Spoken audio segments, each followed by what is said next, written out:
meeting. All right, guys, it's day 2, LinkedIn interview with Jim. Take 1. Got one camera going. Boom plus lav. Marker. Very good. Is that a comfortable sitting position for you, Jim? No. Okay. Great. And whenever you're ready, Ashley. Okay, thank you. Jim, thank you so much for talking to us. I'm really looking forward to hearing about what you do and your affiliation with Project Reload. So we'll start, fairly broad, and I want to just get a sense of who you are, and if you could just talk about your career background, that would help us out in setting us up for the rest. So tell us a little bit about your career background. Yeah, so my career is something of an adventure. I did all the typical things everyone expects you to do in a career.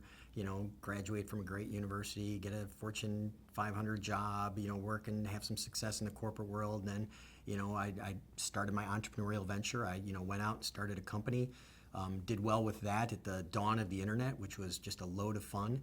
Then went on and merged that company with another firm here in Chicago and grew that up. And that's PSE Group, where I currently work and sponsor Project Reload. And we're just super excited with that. I've had a couple other startups that I've been part of, some exits that I've been very proud of, and I'm an entrepreneur at heart, and I've always got my fingers in a number of different things.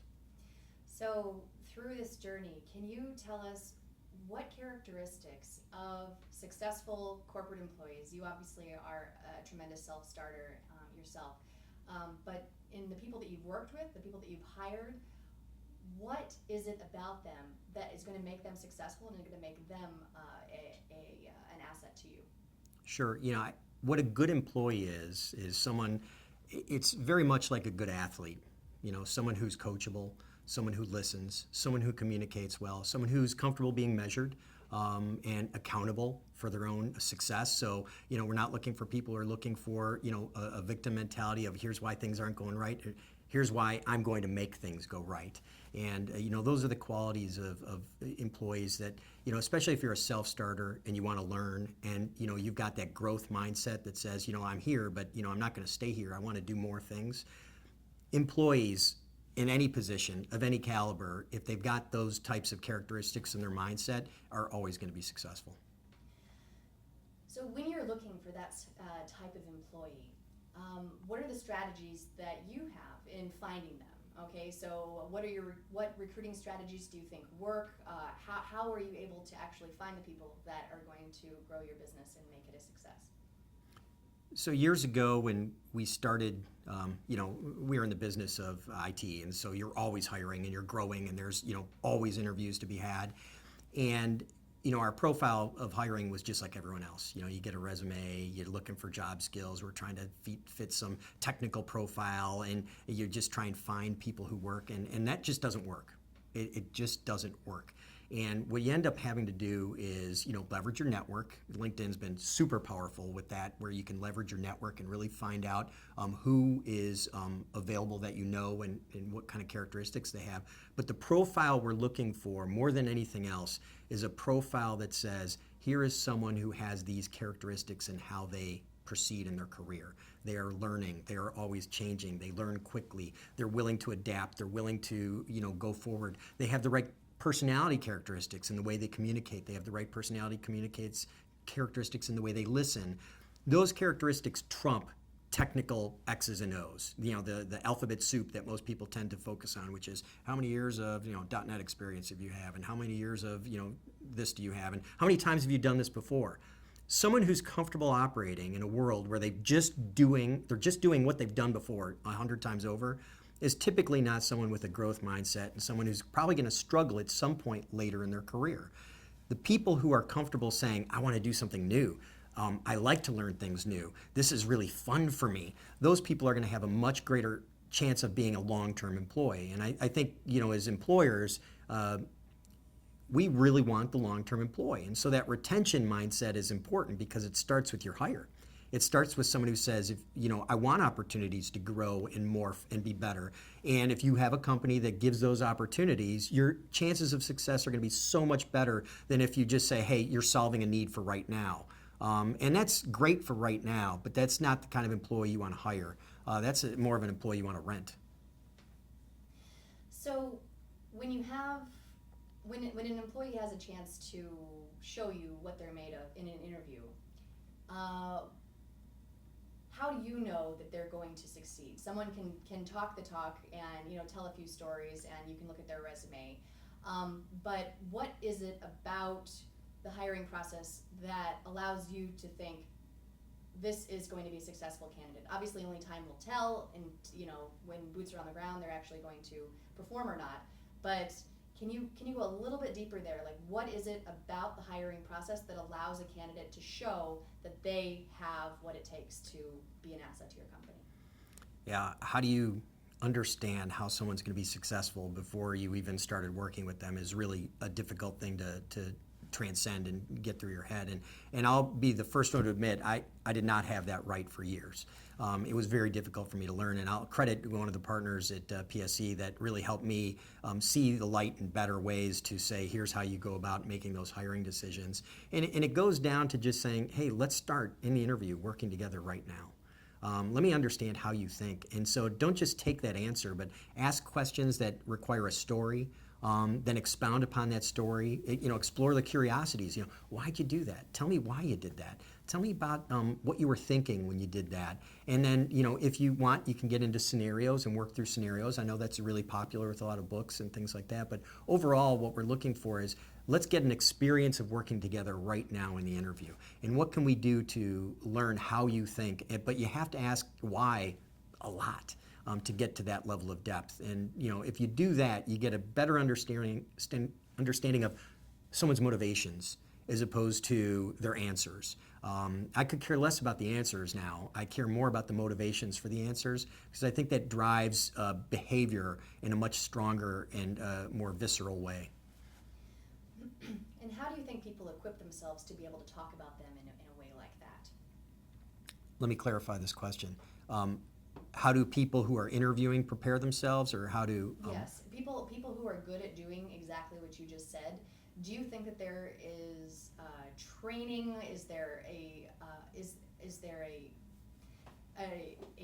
professional trajectory that allows people to gain that experience? Like, how do people learn to speak about themselves in that way successfully, do you think?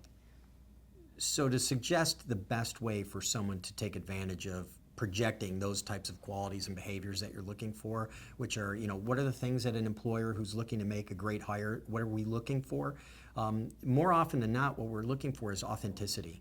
And so the best way for you to project, yourself, your value proposition, is to really have thought about it so you know it, don't stumble around with that, and then really be authentic about how you are successful with that and how you communicate that. It's very important to be authentic in that.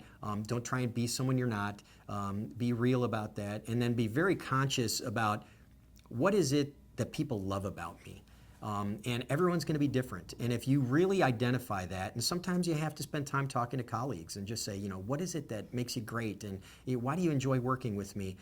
Spending the time to actually be a little bit open to feedback. You have to be open to that feedback from your colleagues, and you can't be worried or fearful about hearing the wrong things. You need to hear the right things. And everyone's got something special that they do, and it's about making sure that you target and pinpoint that so that people walk away going, yeah, I get that about you. And I think an authentic conversation and the way you communicate is so much more important than anything else, because that's going to be a better predictor of your success in the future than having the right answer to, how do you deal with your greatest weakness? Mm-hmm. So what do you think are skills and attributes that military veterans bring to the table? Just if you could give me a list of things that strike you as important characteristics that they bring. So I've had the good fortune to work with a number of military veterans throughout the course of my career. Early in my career, I didn't even know I was working with military veterans. It was just, that was the culture. Starting off in a Fortune 500 firm, we had a lot of people who were Vietnam veterans who were in leadership positions in the company I worked at, and they were demanding figures. They expected the best, and they didn't tolerate anything but perfection, and that made us better. And I gained an appreciation I didn't realize I had at that point in time for some of these veterans, about just the culture of excellence. And as my career progressed and I got engaged with more people over time, I realized you don't always find that. I was spoiled. I didn't know that it was a special place where I first started working at Rockwell, and that was just a wonderful company in Milwaukee. It was great. Now, going down the road, now having hired veterans and working in the workforce and seeing all these people hiring and firing people, I've had the good fortune the last few years to work with a number of veterans more closely as they transition into the workforce. And there are a lot of things that are amazing about these individuals. Their communication skills are infinitely more precise. They're precise because failure in the military has a consequence that's far more severe than anything we have in the civilian world. So when you ask someone not to make assumptions, and everyone knows assumptions, will kill a project, will kill a career, will kill all kinds of efforts you put forth in the business world, they're really careful about not making assumptions. And they just are uncomfortable with events where you have assumptions. So the ability to communicate clearly without assumptions, profoundly more capable with military veterans. I like the fact, much as to the answer earlier about what makes a great employee, comfortable being measured, really comfortable being driven and about your own success. All these things are just amazing as far as, having success in the workforce. I do think that the leadership training our veterans get is so far beyond anything our college graduates are getting, or even people in corporate America are getting. So the leadership skills are just way better. And I think just far more developed at a maturity level at a young age that's so profoundly more impactful. You've got 19, 20-year-old kids who are, driving submarines. You've got people who are doing amazing things with tremendous consequences, and so their leadership skills are just so much more well developed. It doesn't even compare to the normal workforce. And you have other aspects of the military veterans that are just so much better.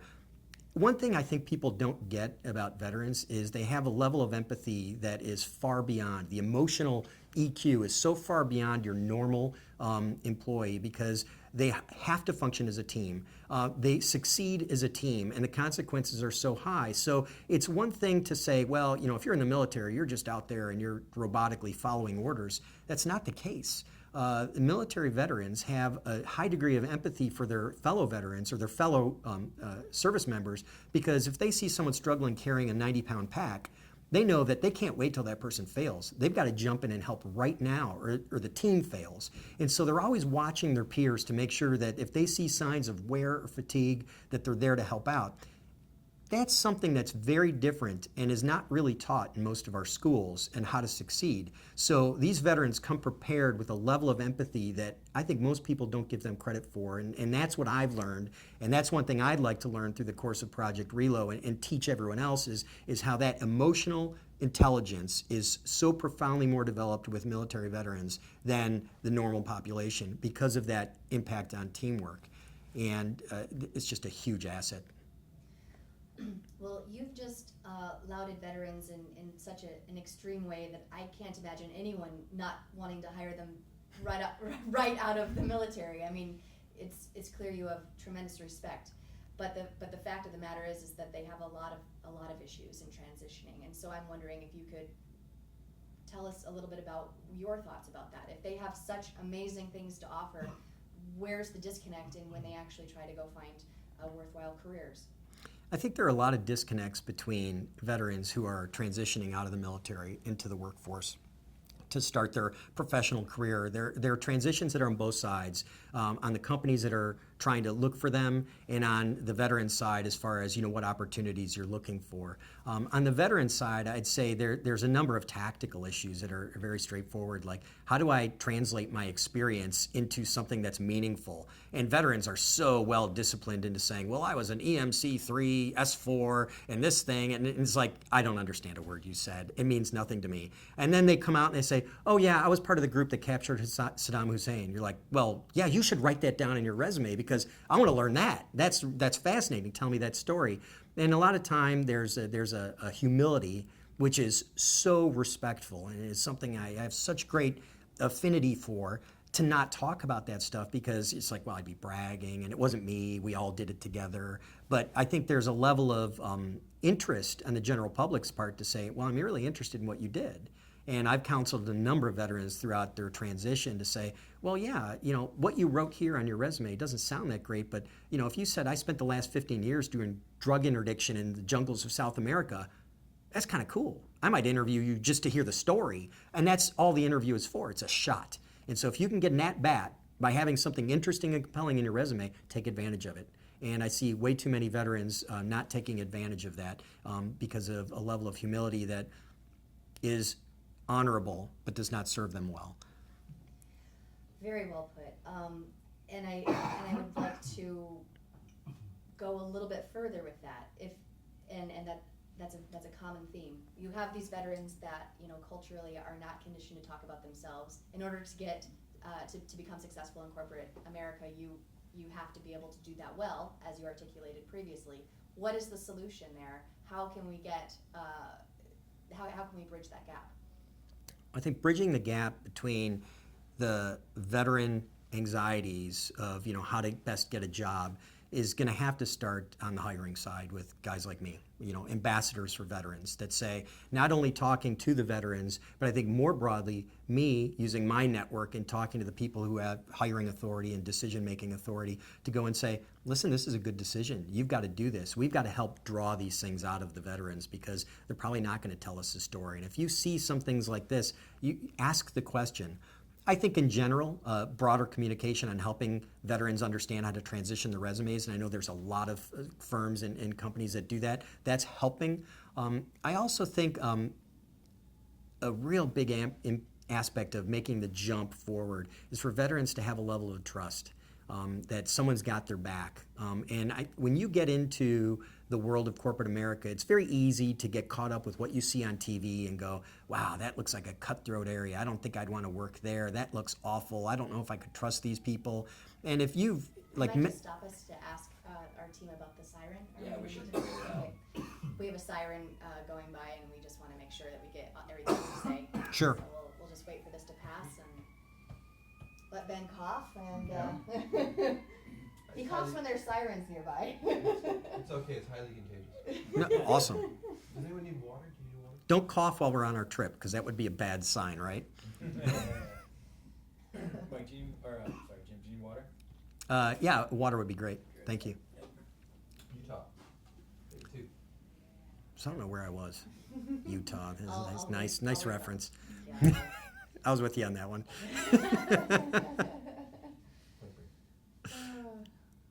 Transitioning, there are groups that do it, but Yeah. getting over corporate Yeah. America, The trust issue. trust issue. Yeah. Yeah.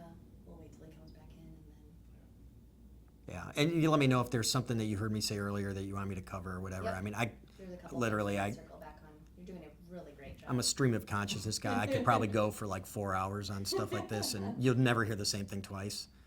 So it's a profound liability of being dyslexic and a proud benefit of being dyslexic is, I could go forever. I could never remember what I just said. I have no idea what it was. It good? I have no idea. It sounded good.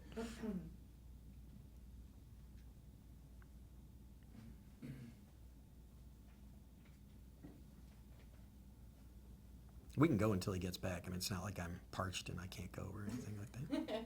Just The door. noise of him walking in might interrupt, but let's see if we can get this question in, and then we'll pause, and then hopefully he won't come in during the middle of it. All right. So you had talked a little bit about the problem that exists and the solution, and that we need to sort of have an executive-facing solution. Can you talk about that? What type of solution exists for this problem that we can go to the executives to get them to start thinking a little bit differently about how they might approach hiring a veteran? Yeah, I think there's a level of ignorance with regard to our military and veterans, which is more profound and increasing every day. Such a small percentage of our country serves in the military compared to what used to be the case, just a couple generations ago.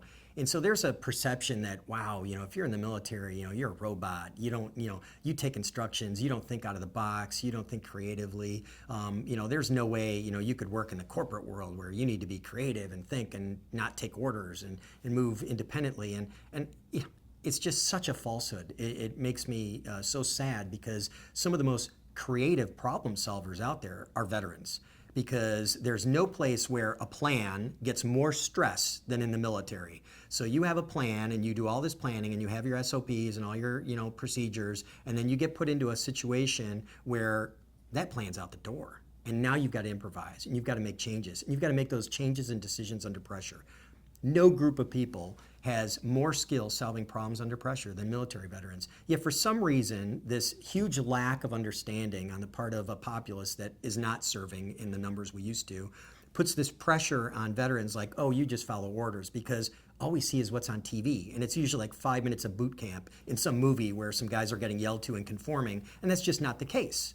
And so that's grossly unfortunate for our veterans, and that's a mentality that needs to change in the business world, to understand that if you have problems in your business and you need to have those problems solved, perhaps the right place to be going to find problem solvers is the military. And that's just an understanding that needs to change. It's going to start with Project Relo and ambassadors like me who go out and make sure other people know this.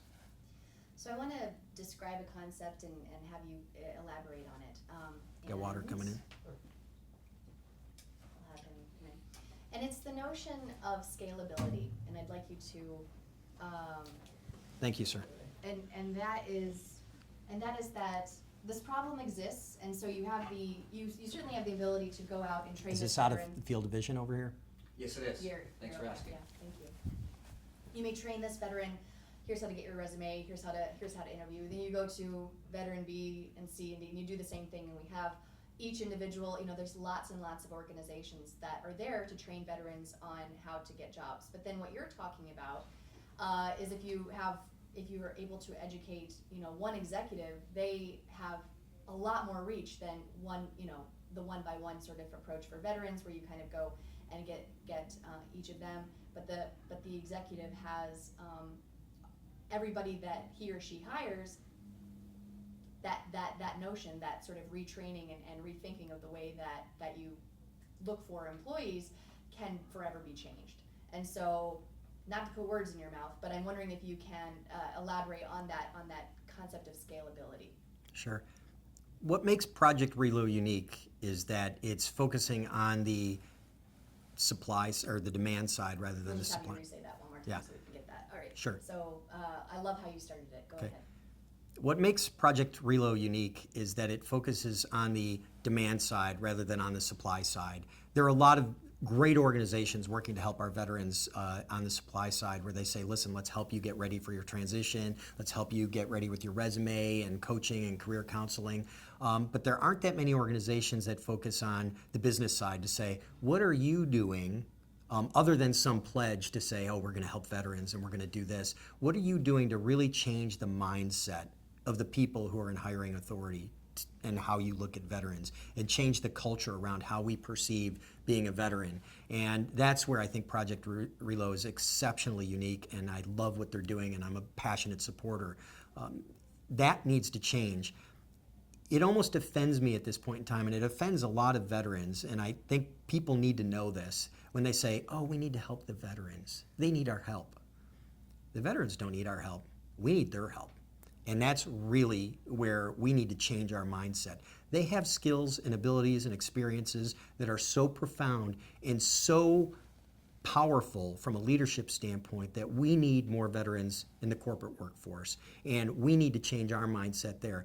It's not us that need to help them. We need their help. And that's the mindset that I think Project Relo is trying to do. So you've started talking a little bit about Project Relo. So let's go in that direction now. How did you first find out about it, and what really attracted you to their mission? So I'm very fortunate to have some friends who are the founders of Project Relo. So Christian and Mike are guys I've been doing business with for a number of years. They're wonderful people. They've been very passionate about causes like our veterans. And when they came up with the idea for Project Relo, it really dovetailed with other things I was doing. I've volunteered at an organization called The Bunker, helping veteran startups get going. I've done some work with Self-Reliant Leadership and my buddy Jan Rutherford to try and help Special Forces veterans enter the workforce. And so this was just another kind of little perfect fit into what I was already doing supporting veterans. And I like the approach that Christian and Mike were putting forth with Project Relo because it was focusing on the demand side. Really trying to change corporate America and really trying to change our thinking on where we can get a better benefit from hiring veterans. And that is just so much more impactful. What I really like is that for people to learn that lesson, it's one thing to hear a speech, it's one thing to hear a platitude, it's one thing to say, oh, here's what you need to do, and people say, motherhood and apple pie, let's do it. But the reality is, when you have an experiential kind of event like Project Relo, where you go off in the woods and you do things and you get that emotional bond with people and you really see this stuff firsthand, that's when that lesson gets rooted very deeply in your DNA. And I think that's important, and that aspect of it is not to be lost on Project Relo. It's one thing to come out and say, we should do this because it's the right thing to do. It's another thing to say, let's really embed this learning, let's embed this feeling very deeply in ourselves. And that's when you get real lasting change, because it's not superficial, it's cultural, it's embedded deeply. Well, I really love that. That speaks to the purpose of the mission extremely well. And I think I'm just getting a little bit deeper on the different missions within the mission. So you as an executive are going to come together and you're going to work together with veterans in order to accomplish these goals, along the way, along the progression of the trip. So what do you think it's going to be in terms of what you bring to the table and what they bring to the table? How together can you work in order to accomplish the goals that are going to be set in front of you?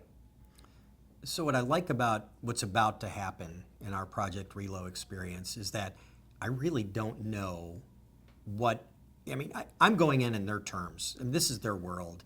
For me, camping is a room with is a hotel room with an outside entrance. This is not what I do. So I'm in their element right now. And in that world, I'm going to need their help, and I'm going to have to trust them to help me. At the same time, what I'd like to get out of this is to establish a level of trust between myself and some veterans to say, listen, you can trust guys like us. There are some really decent, honorable people. People have the same values and belief system and honor code that you do in the business world. And they need to know that, because I think that's important for them to feel comfortable with the transition into the working world. And so we will have to establish a mutual level of trust between us. We're going to have to take that first step because we're going into something that they're obviously more comfortable than we are. So we make that first step. Then they come back, and hopefully we can build through the course of this fun experience together a good relationship where they can feel free to call us, leverage us, and use our networks. And so I look at this and I say, for any person who's willing to die for me,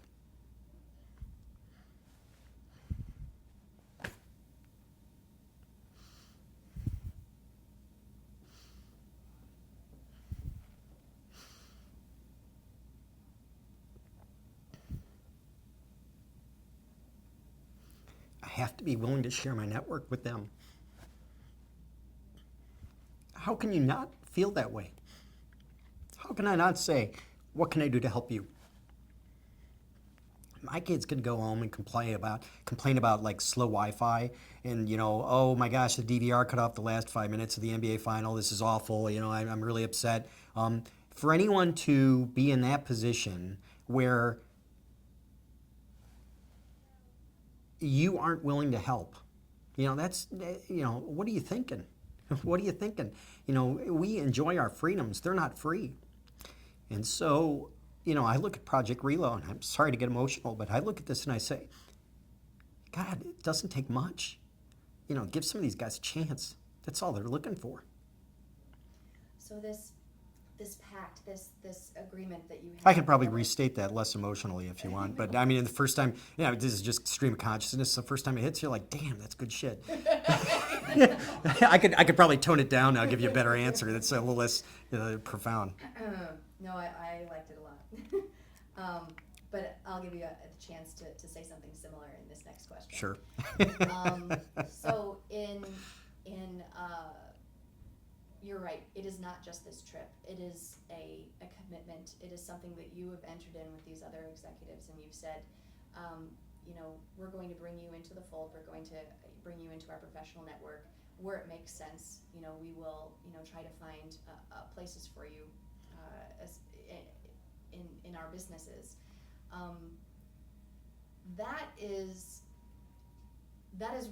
think that also sort of changes things. You had talked about how the experience itself sort of embeds itself into your DNA, but this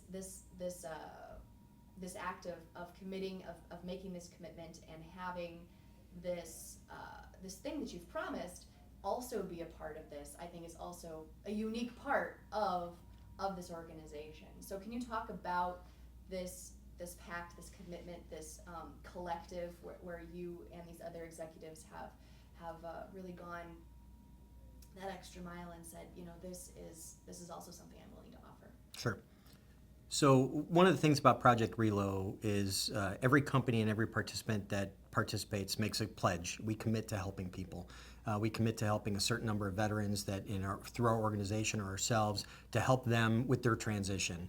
And whatever form that takes, it may be a few phone calls, maybe some resumes that we look at, but more than that, I think if you take a look at the way most people get their jobs today, it's you got to know someone. Who's in your network? Are you networking? Who do you know? And veterans have a great military network. They don't necessarily have the best business network. And it's not who you know, it's really who knows you. And at the end of the day, we have to help them get into our networks. So, for a guy who's willing to put his life on the line so that my kids can complain about slow Wi-Fi and the DVR cutting off the last 5 minutes of a show, far be it for me to say, you can't have access to my network. Okay, you can have instant access to my network as far as I'm concerned. And in that regard, the way I look at this is to say, I want to get to know you as an executive so that when I hear of things, I can help you and give you access to people in my network so that if you think you have an interest in some area where I can make that connection for you, I would like to be that person making a connection for you because I owe it to you because, from what veterans have done, taking the ultimate sacrifice potentially, in their hands to allow us to complain about the niceties of life, the least I can do is open up my network to them. And this is... Do you mind if I just grab a tissue real quick? Absolutely.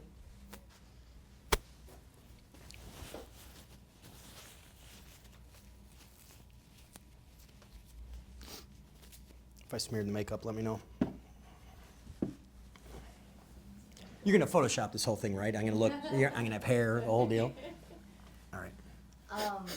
And so you have touched on this a little bit, so it's gonna be a little bit of a repeat, but it sort of ties into what you just said. And the question is this: do you think that hiring military veterans is a good business decision? Hiring military veterans is a great business decision. It is not just a good decision, it's not a good practice, and it's not for marketing reasons. It's not to say, hey, we hire veterans and we're a good company and we're socially responsible. It has nothing to do with it. Hiring veterans is a good business practice because they're awesome. And is there anything else, Jim, that you would like to talk about that we haven't yet in the mission of Project Relo, or anything that you've done, anything that you hope to do, anything at all that you'd like to still talk about? So I'll mention a few things. I'm not sure they, belong in, because this is Project Relo's time to shine. But I know the way I came to my connection with being a big supporter of the military, because I wasn't always there. I had a friend who had a friend in his network who was written a book, and it was a really awesome book, and he said he's launching it. It's his first book. Do you mind bringing him up to Chicago and doing a little speaking engagement and buy some books and get him started? And I said, sure. The guy just happened to write a book called The Littlest Green Beret. He was a Green Beret. He's a diminutive guy, a tremendous person, and gave a great speech. And I really liked his book, and we became friends. at a business level, we became friends, and we started working more closely. He's doing some work with veterans that's a little more extreme, working with specifically Special Forces and the Green Beret Foundation, and he's doing some amazing things with them. And I got sucked in. I went on an expedition, had a wonderful experience with some young Green Berets. They're just spectacular human beings. And that experience profoundly changed my view of so many different things, but most notably myself. And what I found is I got more out of it in some ways, I think, than they did. And, at first I felt a little bad about that. I was like, this is transformative. This is a really powerful experience. And because of that, I'm doing so many more things with veterans groups. I immediately came back. Someone said, you got to meet this guy, Todd Connor, who's working at this place called Bunker Labs. It's an incubator for veteran-owned startups. And so I spend, pretty much 3/4 of a day every week just volunteering my time, helping them start companies. And what most people don't realize is that so many organizations that were founded after World War II were entrepreneurial organizations started by veterans coming back from World War II. And now we say, come back and we'll give you the GI Bill, go to college. But a lot of them are like, I just want to start a business. And maybe they go to college and they still want to start a business because that's what a lot of people are doing now. So giving veterans the opportunity to go and start businesses, I think, is profound. That's an area where I've seen tremendous amount of receptivity on the part of business leaders, lawyers, financiers alike to say, let's support veterans in their endeavors because they have the same dreams that we all have. I think one of the most powerful things that was ever told to me by a veteran was after one of these crucibles in Utah, where he said, I fought really hard for the American dream for everyone else. I just want to enjoy it a little bit myself now. And, why don't we want that? I want that more than ever. And so there are a lot of people doing wonderful things for veterans. And, I'm really supportive of all these efforts. And there's so many more. Project Relo is one of the finest. It's good people running a wonderful program with the right mindset on changing the business mentality, much like mine changed. Instead of just saying, hey, let's help vets. It's let's help American business by helping vets. Thank you so much, Jim. I just want to open it up to my crew to see if they have any questions that they would like to ask before we stop the cameras. Killed it. Yeah, great meeting. Did you want to use the statistic? Because it's a good point that you're bringing up other organizations. Mm-hmm. You were talking in the car, right, about like 17,000 organizations? Yeah, I think we'll have Christian say that, because it's his baby. Like, this is the only. The statistics for this many veteran-facing organizations, this is one of the few executive-facing, and but you articulated that so well, and we'll have Christian kind of put the nail on the head, and then you'll kind of fill in the. Yeah, I guess I don't know if like getting the emotional, touchy-feely Greek Jim is going to show up in the video or not. I guess if it does, it does. It doesn't, I don't care. But it's one of those things where it's just like I'm moved by this stuff, but I don't know if it's going to make for good television or not. I think that we'll see that it'll kind of find its way on the cutting room as far as if that does or not. But yeah, there's information that's imparted and there's emotion, and the emotional moments, we're of course wanting to capture a lot of those on the trip, and we're going to want to see transformation between the executives and the vets. That is possibly something that could end up as voiceover, that starts off as voiceover underneath footage of the trip, and then we cut to you. So it's I thought it was very powerful, and I thank you for being as open and honest and genuine about those feelings as you did, because I think that's. You give me too much credit. I'm just Greek. They're just like out there. So we're all good? We are good. Oh, actually.